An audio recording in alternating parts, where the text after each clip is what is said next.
third session of a series of webinars.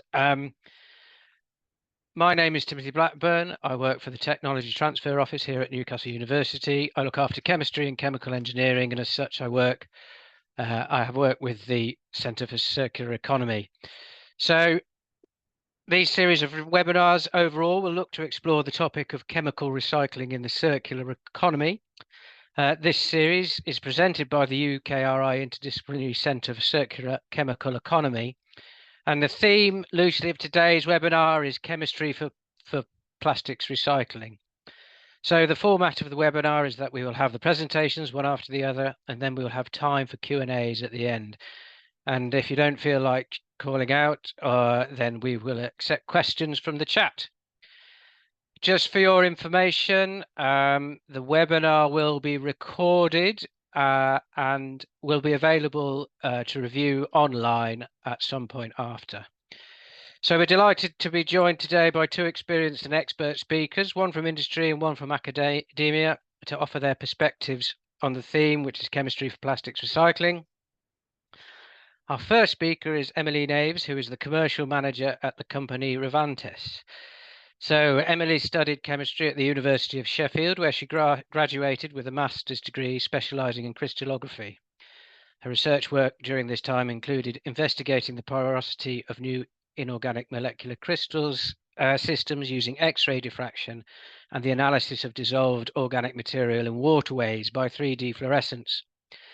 So post-2018 and post-studies, Emmeline took up a role in the company Impact Solutions as the lead of the innovations team and was involved in a variety of projects seeking to develop and exploit new technologies across the plastic and recycling industries. This included the polymer colour removal project, which developed a new technology for pigment extraction from waste plastics. In 2020, Emmeline joined ReVentas, which was spun out from the Innovations Department at Impact Solutions to develop and commercialise a proprietary technology to recover polyethylene and polypropylene from recycled plastics to produce a recycled product free from odours, colours and contaminants. And I think this is what we can look forward to hearing about, as the subject of Emmeline's talk for us today is ReVentas's purification, recycling to achieve virgin-like recycled PE and PP. So Emmeline, the floor is yours. Fantastic. Thank you, Tim. Thanks for the introduction as well. I'm just going to share my screen, and absolutely. So I'm here to talk about ReVentas's technology and what we can do. Just to say right now, if my voice cracks at all or there's any issue hearing me, just shout out either Shadeen or Tim and let me know. I can make sure that you can all hear me okay. So absolutely. So for the last few years, I've been working at ReVentas to basically scale up our dissolution-based plastic recycling technology. So it's for polyethylene and polypropylene and primarily packaging, although it's applicable to a huge number of different applications. So I'm basically going to talk about what the process is, what it does, and especially how it fits into the recycling landscape, because it's a technology that isn't talked about very much. It's something that people don't necessarily know very much about, and how important it is within the recycling landscape. You know, what the limits of mechanical recycling are and what the limits of typical chemical recycling are that you usually would be used to hearing about.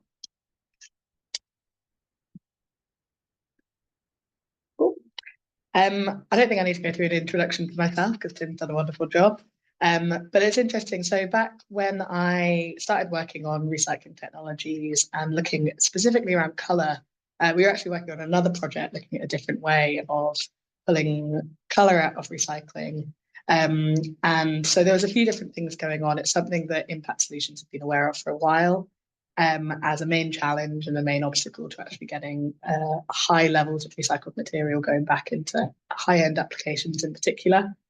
And so ReVentas was born alongside that, and this is the one that's been being scaled up and is having a real commercial success as well. So ReVentas was founded in 2020.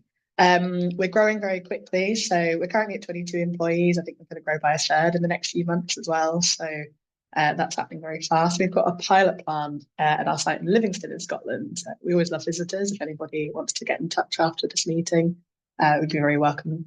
You'd be very welcome. We can show you around what we do. We've been working with brands, recyclers, and all sorts, but in particular, also we have strategic partnerships with petrochemical companies. So SABIC and LG Chem, back last year, we had strategic partnerships signed with them. They put some investment in, and we've been working both on the technical validation work as well.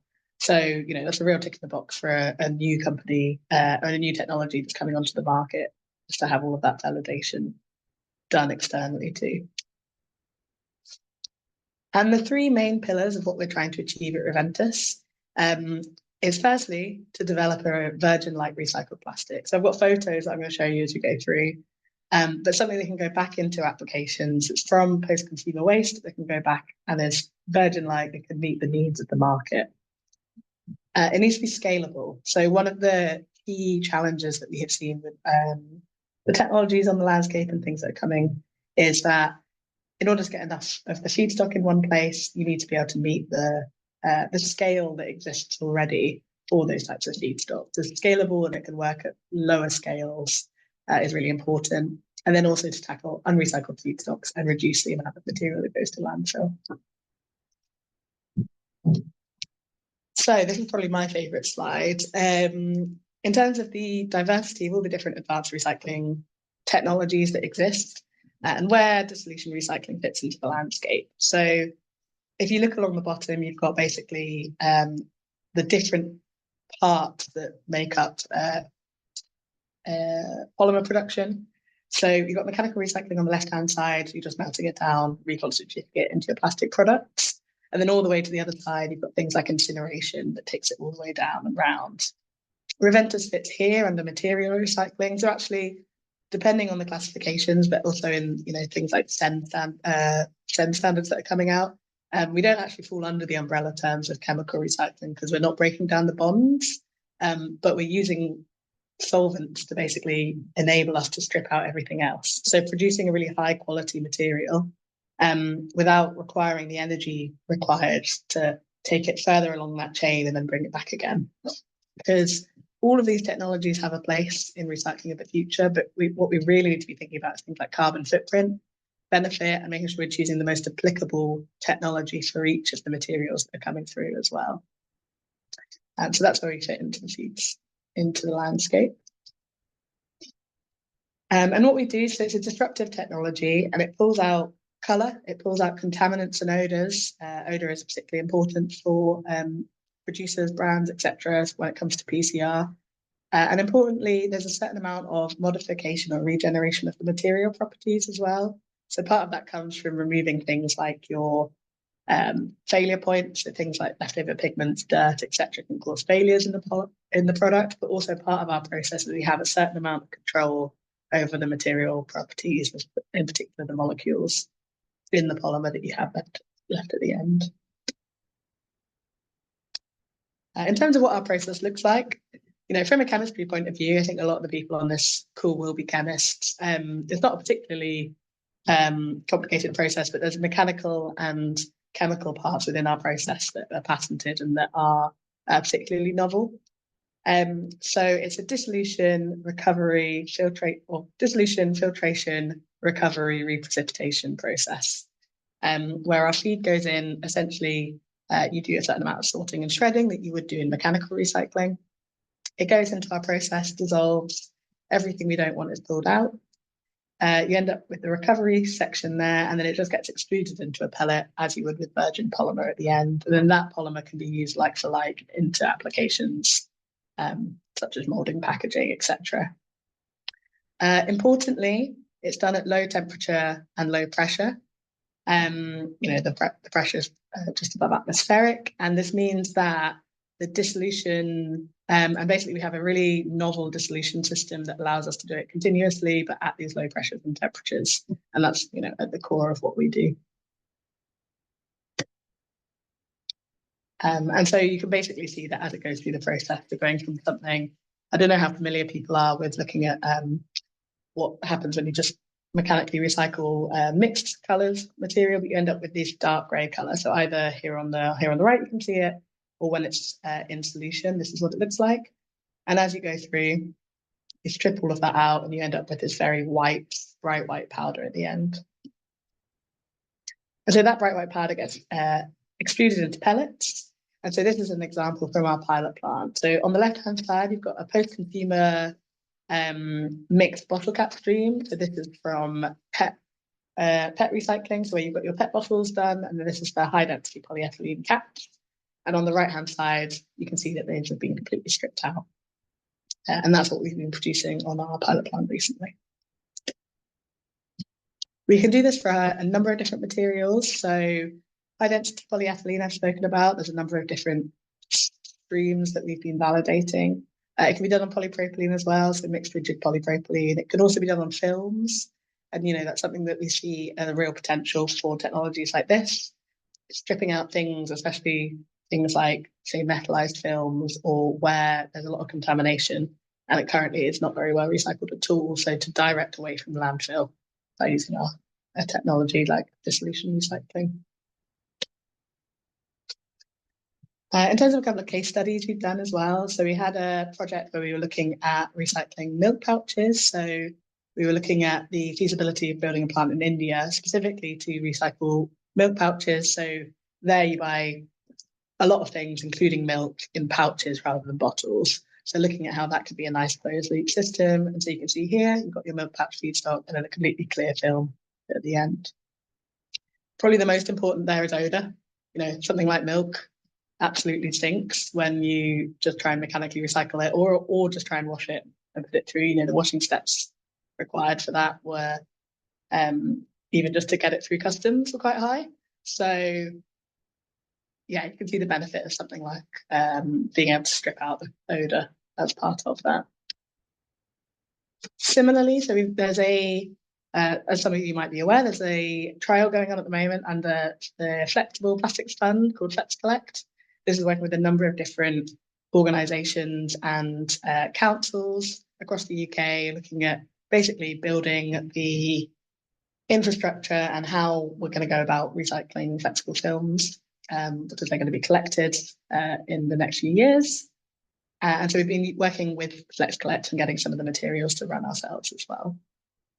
If you're not aware of them, have a look. They've got some interim reports online now that you can have a look at. And so our pilot plant has been online since 2023. I've got the benefit because I've been here since the beginning. I was actually involved and was managing the build of that pilot plant too. And you can see here that you've got, we were very proud the first time that we extruded our polymer through, and you can see the kind of processability and how clear it is as it goes through the extruder as well.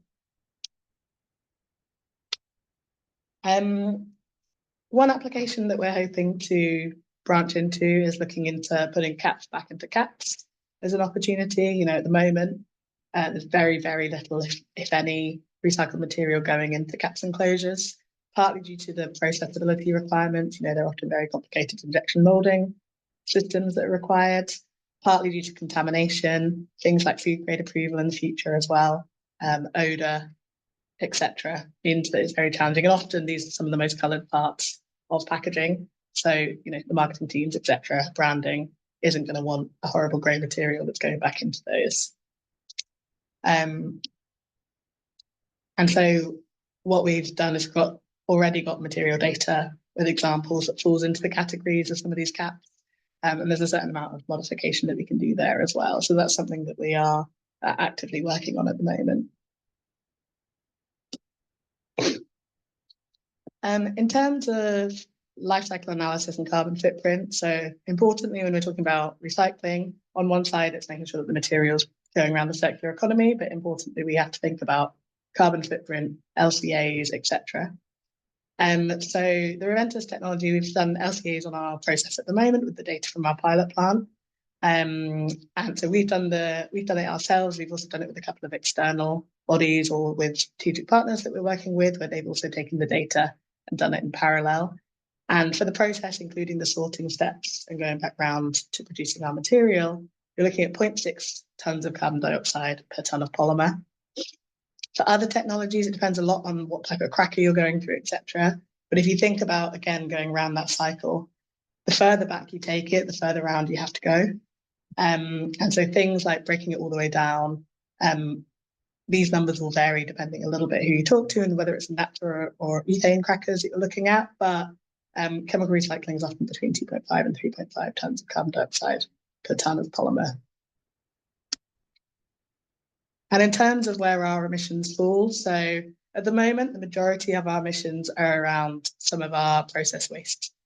Our process waste and our waste management. So there's actually quite a lot of opportunity to reduce some of that as we try and make byproducts. So that'll be in development over the next few years as well. And what we expect is basically to have a stepwise improvement in each generation of plant. So the first plant will be kind of a lower risk technology. The second plant will expand on that, both in terms of feedstocks and in terms of what else we can do with it. And again, that will continue as we go forwards. So at the moment, we are at our pilot plant scale. We're going to be building our first commercial plant in 2026 with the intention that we'll have a number of global plants by 2030. And in terms of what that looks like, so we're going through our front-end engineering design at the moment for our first 10,000 tons per annum plant. That's likely to be a polyethylene plant in the UK. We're going through site scoping at the moment as well. It will be built and commissioned through 2026 and operational at the beginning of 2027. From there, it's likely that our scale-up route is going to be 30 to 50,000 ton plants, and we will be building and operating those. So our next one should be operational in 2028 as well, and that will continue from there.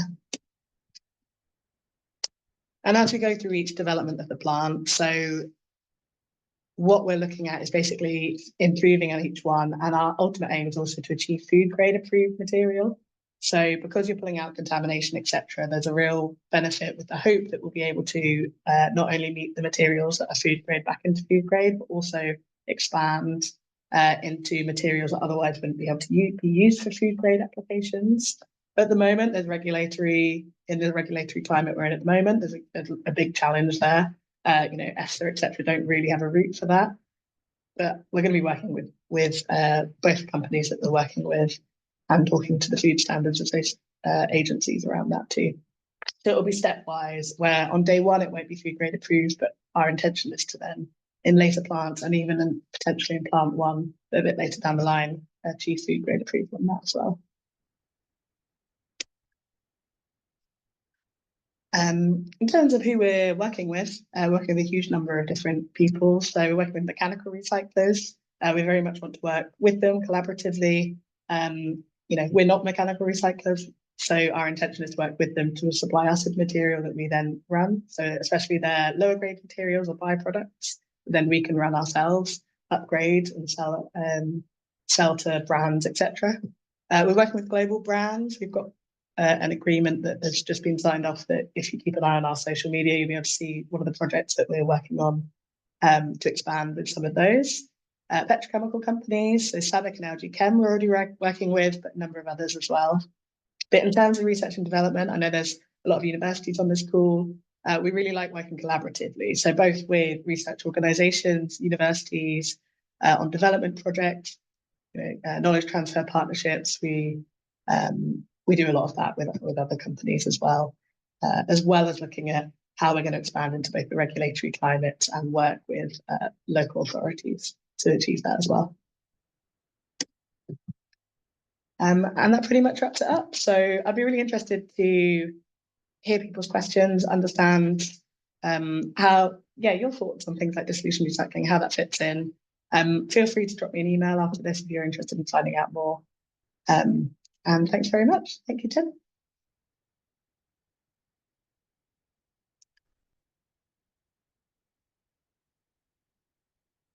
Oh, Tim, you're on mute.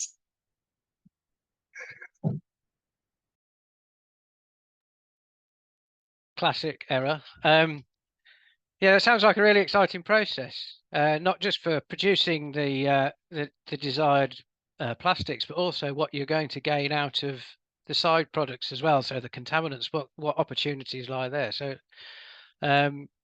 really look forward to hearing about what happens with that in the future. Okay, so moving swiftly on, our second speaker is Donald Innes, who is a postdoctoral researcher at the University of Liverpool. Donald received his master's degree in chemistry in 2018 from Cardiff University. His master's project involved tuning the chemoselectivity of the hydrogenation of 3-nitrostyrene using platinum nanoparticles supported on carbon catalysts. So post-degree in 2018, Donald joined the Kondrak group at Loughborough University, where his research focused on developing perovskite-based catalysts and the aqueous phase reforming of glycerol for the production of hydrogen.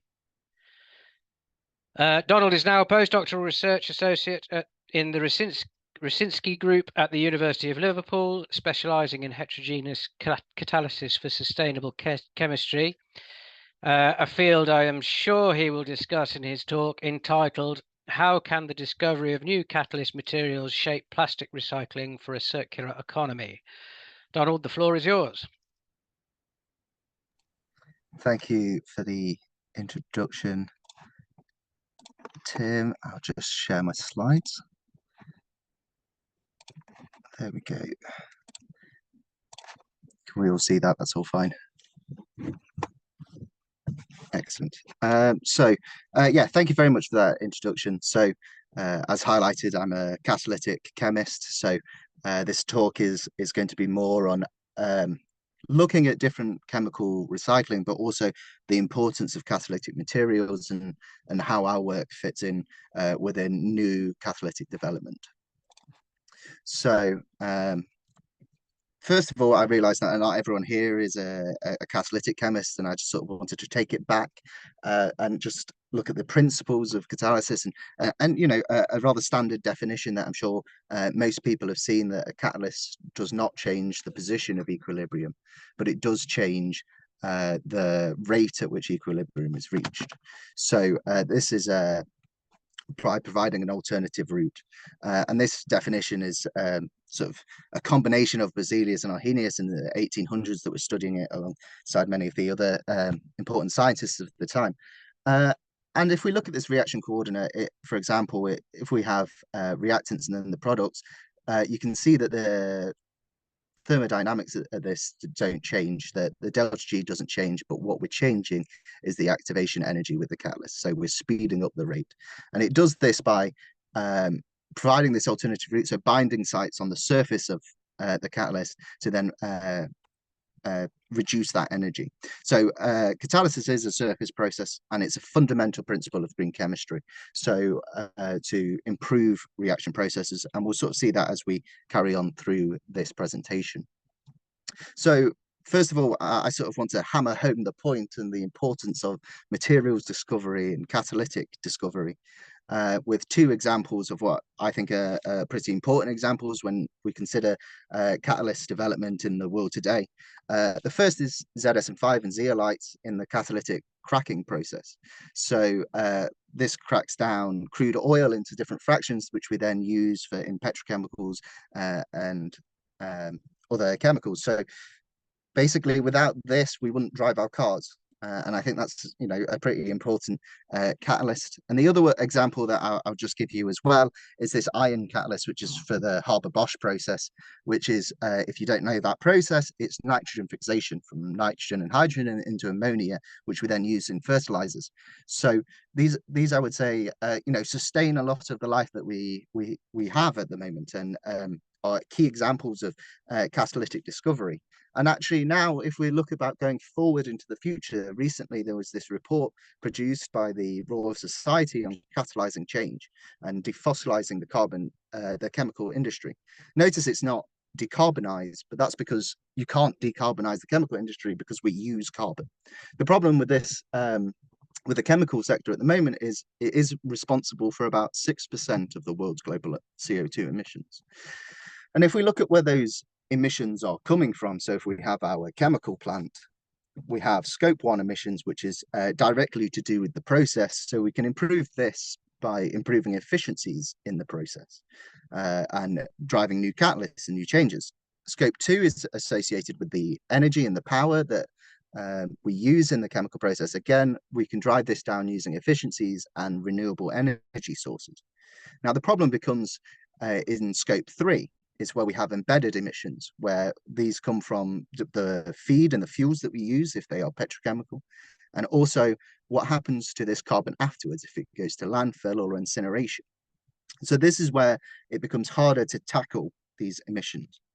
So the report highlights 3 alternative sources of carbon apart from petrochemical, and these are you could almost say renewable sources of carbon. So biomass, we can grow it and use that. CO2 that we release, if we can reuse that CO2 and form long chain hydrocarbons from them, and plastic waste. And obviously with this webinar, I will be mainly focusing on the plastic waste part, but I thought I would highlight the others that sources of carbon that we can use. So what's clear is that we need new catalysts and processes and improving the processes that we have. And this is where the centre comes in. So I'm sure you're all aware of the centre, coming to the centre talk, but just to highlight what we do at the National Interdisciplinary Centre for the Circular Chemical Economy is the vision of the centre is to transform the UK's chemical industry from a linear chain supply model into a fossil independent, climate positive and environmentally friendly circular economy. So look at different routes of this: the chemical, recycling, electrochemical, biological, and we have 3 main themes that we use. So I'm involved in the enabling technologies and development of new technologies, and primarily I'm in the chemical recycling, but we also look at CO2 recycling and hydrothermal liquefaction of biomass. And we also have another theme in the whole systems approach. This is life cycle assessments and process integration, and how the chemical value chain evolves over an entire life cycle. And thirdly, there is the policy and social and finance side, where we're looking at the technical, non-technical barriers around business motivation, finance gaps. So this is a collaboration between several universities and companies, and I would encourage you, if you haven't already, to have a look at the outputs from the centre and the work that we are producing towards moving towards this circular economy. So I think first, I'll show this graph, and I think I've shown this graph in every single talk I've done about plastic recycling, because I think it's quite a striking graph. So this is a graph produced in 2017 about the amount of primary waste generated of plastic waste. And as you can see, it's predicted to keep on increasing. And whereas we see that the discarded into landfill is flattening off, the main way that we will be removing this plastic waste becomes incineration. Now, incineration generates lots of CO2, and you're wasting that carbon essentially, or mechanical recycling. So the question is, how can we improve this? How can we change the way that we recycle plastics or deal with plastic waste? So first, we should talk about the types of plastic, and I'd say that sort of a few main branches. The main of polyolefins, which is your CC bonds, polyesters, which is your ester bonds here, and then polyamides, which is your amide bonding here. So these are all important polymers in the world for PP, PE, and PET. They're particularly used in packaging, and the majority of primary waste producers from the market situation report from RAP. And the question is, can we recover this reservoir of carbon for reuse rather than letting it go to waste? I'm mainly going to talk about polyolefins, because this is the work that we do, and how to try and selectively cleave these CC bonds, as it is quite challenging. For PET, there's much better recycling. You can do hydrolysis of this bond and break apart these to the monomers. Whereas polyamides, I do think, I've mentioned them, but I do think there's an interesting discussion on what to do with polyamides and how to recycle these, because it is much more difficult than PET to recycle. And obviously, with it being used a lot in textiles and that sort of world, a discussion should be had on how to recycle nylon, as it is quite difficult. But we'll stick to CC bond cleavage and how we can cleave polyolefins. So now I'm going to talk through a few different methods of recycling polyolefins. So I suppose the simplest method is to gasify them. So basically take the plastics and heat them in steam and air at really high temperatures at 800 or 1100 degrees to form syngas and short chain alkanes. Now, the benefits of this is if you form a high percentage of syngas, you then have the building blocks for Fischer-Tropsch synthesis, where you can then rebuild them into long chain alkanes. And it also allows for a wide range of plastics because you are essentially burning them and breaking all of the bonds. The problem with this is it's highly energy consuming. The product control is difficult. You do get tars as well as all different short chain alkanes. But catalysts have been used to reduce this tar formation and improve gas yields. But could we make it actually into a more valuable product for liquids? So pyrolysis is a method that's favored by industry at the moment, where you take these plastics and put them in inert conditions and heat them between 300 and 900 degrees. The gases that you produce can then be used to heat up the reactor. Any char will be removed, but you mainly produce liquid products, which you then can upgrade and use in the chemical industry. It's relatively simple and it's becoming well established as several pilot plants around pyrolysis. The problem with this, again, is this high operation temperature. Product control can be difficult, and there's varying yields depending on plastic types and the additives. As we heard the excellent talk about removing additives, it's maybe something that could be combined. And again, catalysts have been used to try and reduce this tar formation and improve liquid yields. And the question is, can we do something now that's more nuanced and at lower temperatures with a lower energy demand? And this is where I'll introduce where our work is, so I will champion it. But hydrocracking and hydrolysis. So this is now utilizing catalyst and hydrogen to cleave these CC bonds. And you can then mediate the reaction products at lower temperatures. So we can already see here hydrocracking and hydrolysis. It's now between 200 to 400 degrees, much lower than some of the procedures that you get for pyrolysis and gasification. And this usually uses a nanoparticle type catalyst. So for hydrocracking, what you have is a metal site and an acid site. So it's this cooperation, which then forms your shorter chains, and it's via carbocation chemistry. So you do get significant isomerization, whereas for hydrolysis, it is mainly metal site mediated. So you are actually binding this alkane, this alkylidine intermediates, and then breaking apart the CC chains, and then you can mediate the cleavage of this polymer.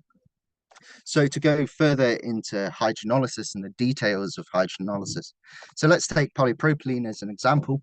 This is a poorly recycled plastic, and as we mentioned, used a lot in packaging. What we want to do is facilitate this internal backbone cleavage.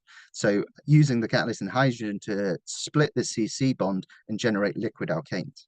Now, this is a process, so the longer you leave it, the shorter chains you get. And if you left it for a long time, you would generate gases. As we've talked about, the reaction conditions are relatively mild, between 200 and 300 degrees and 10 to 50 bar hydrogen. The problem with this is you also get terminal cleavage, where you start clipping these end chains off to get methane, and then you get higher chain waxes as well as this gas product, which is of lower value to us. And also, as I said, it's a process. So even if you generate this liquid alkanes, what you can then do is also take off the side chains and then again get more terminal cleavage, where you generate more methane. So this is really a selectivity issue of terminal versus internal cleavage. So importantly, we should design catalysts that have high activity and selectivity for internal cleavage. And the question is, how do you do this? So this is now work that's done in collaboration with colleagues in Cardiff, where they have now modeled the most stable ruthenium surface and taking a probe molecule such as pentane, which has 3 distinct carbon sites. If we bind through the C1 pathway, what we can see when we do this first hydrogenation, we generate methane, but then we generate butane as well on the second hydrogenation. And what we see is this C1 binding is actually more favorable than the C2 and C3. So over these stable ruthenium surfaces, you will selectively generate methane rather than the internal cleavage. And the question is, how can we tailor particle size for highly active and selective catalysts to reduce these surfaces and form clusters that are more active for this internal cleavage? So we do this by generating cerium oxide support. So we take a commercial mixed shape one, and then we make defined morphologies, so nanocubes and nanorods. We do this hydrothermally to create idealized surfaces. And then when we impregnate the metal onto this, what we actually begin to do is to tune the particle size and also tune the interaction of the ruthenium to the support itself. So as you can see here, the nanocube and the nanorod actually have much smaller particles than when compared to the mixed shape, even at the same loading. And then when we test this, so initially we tested with pristine polypropylene. So we can see that this non-shaped commercial support performs relatively badly at 220 degrees. Even at 24 hours, we still have about 40% solid left and only about maximum of 50% liquid yields. Whereas when we look at the shaped catalysts, we already generate much higher activity at lower times. At 8 hours, we already have comparable yields. And we can then depolymerize this liquid even more and begin to control the chain lengths whilst maintaining these high yields over these two catalysts. And as you can see, this nanocube catalyst is extremely efficient at breaking these CC bonds, that even when you leave it for 24 hours, now you're beginning to break down all of the liquid into gases. And this is, again, as part of the process, as we said, you need to sort of pick a time of how long to take it out to generate what yields you like. And we've optimized this process. So we've done various metal loadings. So typically in the literature, 5 weight percent ruthenium is the current loading, which is quite a lot of ruthenium. We've already cut this down to 2 in this study with high yields. We've changed the reaction temperatures. So we've studied this at various reaction temperatures and picked where we get the maximum yield of liquids out. We also have looked at different hydrogen pressures and the effect of hydrogen pressure on the activity of the catalyst and whether the reaction becomes hydrogen starved. And then, as you can see here, we've also changed the reaction time. And using all of these conditions, we can now tune these these product lengths whilst maintaining high yields. So you could tune the particular product to the application that you would need. And furthermore, we have looked at post-consumer plastics. So we have taken centrifuge tubes, file sheets or poly pockets, fragrance cases, and again, put these into this hydrolysis process. And what we see over these shaped catalysts is we can successfully depolymerize these over these shaped catalysts when compared to this non-shaped. So we have produced a much more active catalyst that can work on plastics with a additive. And some preliminary work with collaborators in Imperial. So this, master students were involved in this, and it's available here as well, looking at the economic analysis and scaling it up. So there is some variability. So this is a fluidized bed system that they produce, and it is profitable over 20 years. As I said, it's worth highlighting that this is a preliminary analysis, and there is a lot of variability in depending on what the reactor system you use. But what we can see is that the hydrolysis can be scalable. The CapEx is relatively similar or slightly higher compared to other technologies, but that's also partially to do with the current reactor setup and the expenses of the catalyst. But importantly, we can see the savings that we get for of hydrolysis when you compare it to incineration and landfill. We get a lot of savings with regards to agricultural and fossil depletion and environmental savings, which is important when we're considering this as a environmental chemical recycling technology. So to sort of begin to conclude this, I'd like to say that I hope I've convinced you that we can recycle plastics into several supply chains, that importantly, catalyst design can make new processes that are competitive, innovative, and defossilize the chemical industry, that hydrolysis is a promising technology, that we can use these nanostructures and develop refined catalysts that tune the catalytic active sites to improve activity and selectivity.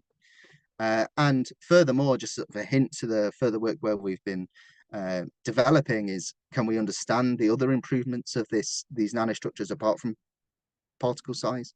And can we design catalysts with cheaper metals such as nickel to then reduce the capital cost associated with these catalysts?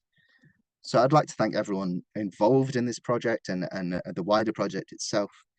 And I'd like to thank you all for listening. And I'm happy to take any questions. Thank you. Thank you very much, Donald.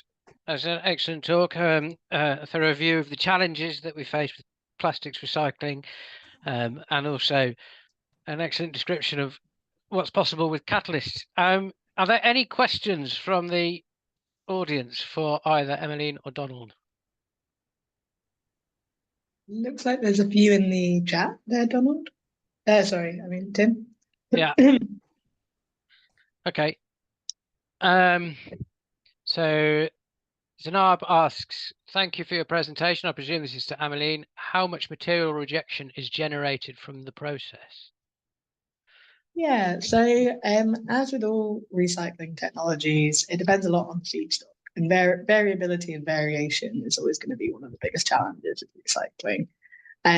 So I'll give you a couple of different examples. So for something like a polyethylene, high density polyethylene stream of like rigid material, so something like this caps and closures, where maybe the contamination from other materials is a bit lower, you're looking at, often they're filled to about 2 to 3%. With things like pigments, fillers, etc. It can be up to 5% with certain streams. But say you're looking at automotive, it's very high. With things like bumpers, and if you're looking at things like films, it depends a bit on the sorting you do beforehand. So it can vary a lot, but nominally you're looking at about 2 to 3%. Okay. Yeah. Can I just ask, is for each target product that you're looking to make, so virgin PP or PE, is it an individual process line in the factory or in the facility for each individual target product, or will there be one line where you'll change the different feedstocks? So yeah. So for our process, at the moment it's going to be individual lines. So we're going to have a polyethylene line, or we'll have a polypropylene line. So plant one, it'll be one polymer that we're targeting.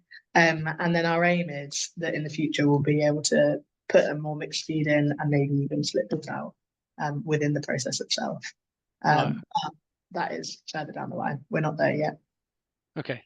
Yeah. Another question for Emmeline. How does your CO2 figure for reprocessing compare with that for the virgin product, and to what extent do you think that is being unfairly influenced by scale?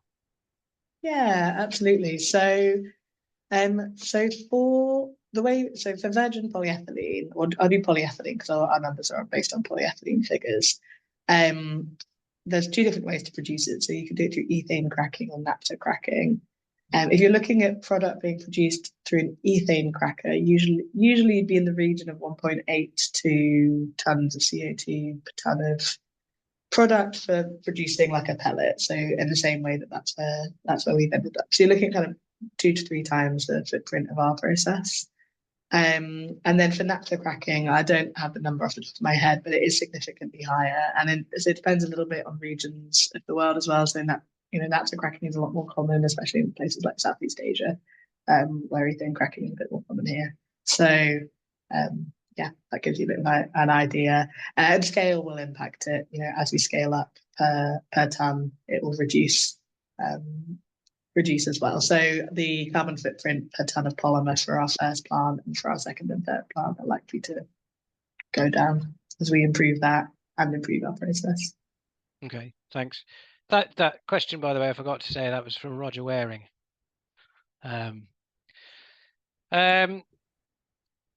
Question for Donald now. I'd like to know, is cerium oxide, is that the only substrate that you're looking at in terms for depositing of the metal catalyst?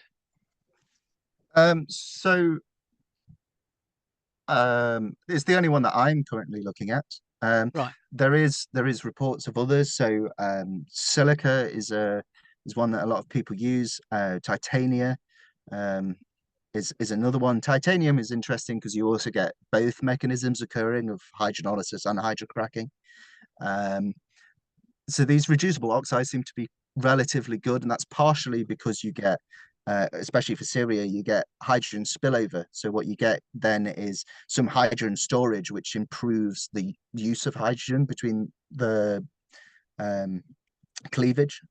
So there's more Oh, so available, you have an internal reservoir, is that? basically. Yeah. Yeah, okay.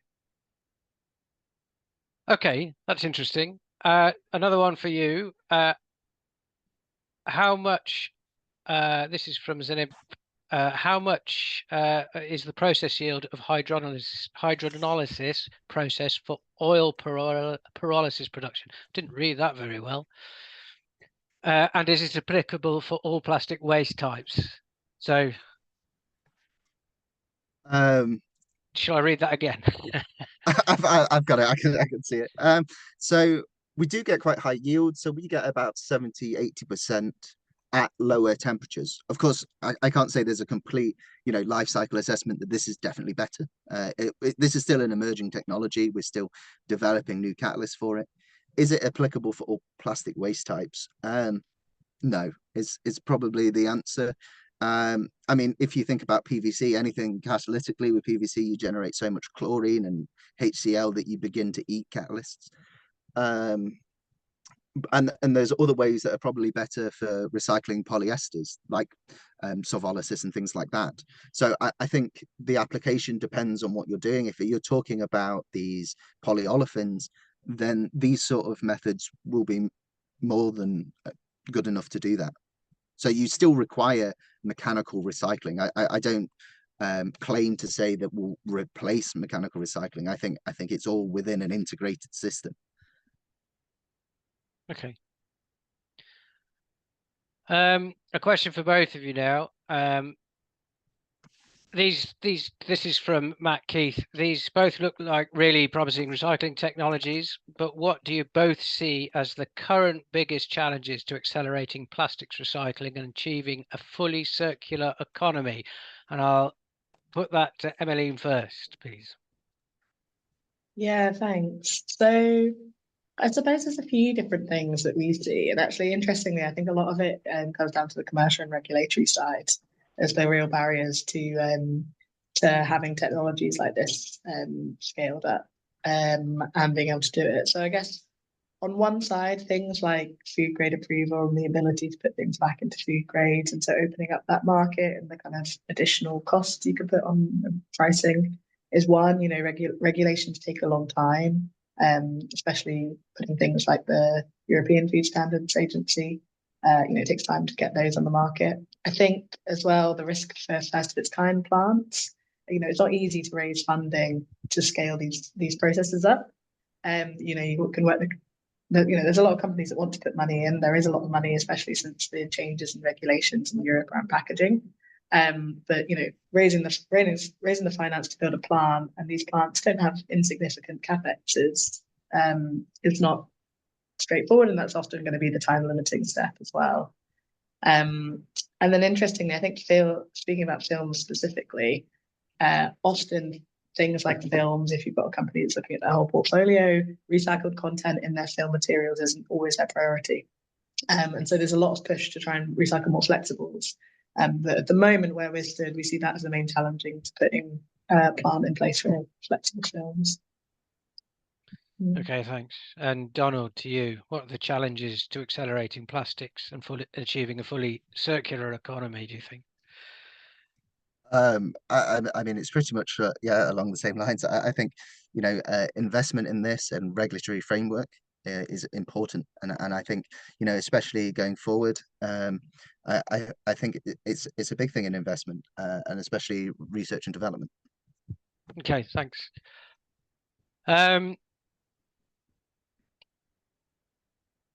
So I want to hear from Emily. Well, I was wondering what happens to the waste from the processes, e.g. the dyes and the additives. Now this is a question I was going to ask as well. How are these processed, or are they just sent to waste? And I think you indicated that this is projects for the future. It's focusing on getting the initial product out first, the virgin plastics, and then the contaminants are projects for the future.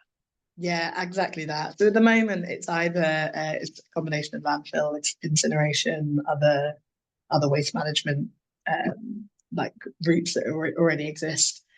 We entirely would like to make sure that those are being regenerated as well. So I know that we're talking to a few companies about options there. If anybody has ideas, contacts, etc., related to that, do get in touch, because it's something that in the next year, a couple of years, we're going to be focusing on a lot more. Okay. And I've got one more dual question here from sorry, that previous question was from Donald. How suitable are either of your methods for treating mixed and or contaminated plastics, i.e. what level of pre-treatment will be required, and is this included in your current analysis? So I'll go for Donald first for this. So we have not done mixed yet. I mean, I think if you were to mix polyethylene and polypropylene, it'll be okay. I think for us, we were developing new catalysts, so it was a bit more fundamental. I think it's definitely interesting as you take it forward with a catalyst that works to then begin to see how it affects the process. For those post-consumer plastics, all we did was wash them and chop them into pieces, and then saw the liquid yields that we got out. Yeah, I think it's definitely something interesting. I mean, definitely additives and dyes can really affect and maybe poison your catalyst. So I do think it's something important for later on. Thanks, Donald. Emily? Okay, great. So for the ReVentas process, so you can actually deal with a lot of contamination from other polymers and other things because it's stripped out. So you just end up with the polyolefins going through the process. So from a product point of view, our product actually isn't impacted that negatively. The main factor is yields, and then additional waste management, how we do that. And so there's benefit to doing more sorting before it goes into the process. But this is the kind of sorting that you just do at mechanical recycling sites, so things like infrared sorting, etc., to go into the process. So it's more about moving it as far up the chain to improve process efficiencies than it is about the product itself. Okay, thanks very much. Looking at the time, I see that we're creeping close to 1 o'clock. I think we've had a really good Q&A session there, plenty of questions. I suppose we've got time for one more question if anybody's got one burning question that they need answering. But in the absence of a forthcoming question, I'd just like to thank the speakers and include everyone in thanking the speakers for some wonderful presentations. I'm sure a round of applause is being rung around the country at the minute. And I also like to thank everybody for tuning in for this webinar. Please watch this space for future webinars presented by the UKRI Interdisciplinary Centre for Circular Chemical Economy. And I believe that the next one will be on circularity in the health sector. So again, thank you very much to our speakers and thank you very much for joining in. And I look forward to seeing you next time. Thanks very much.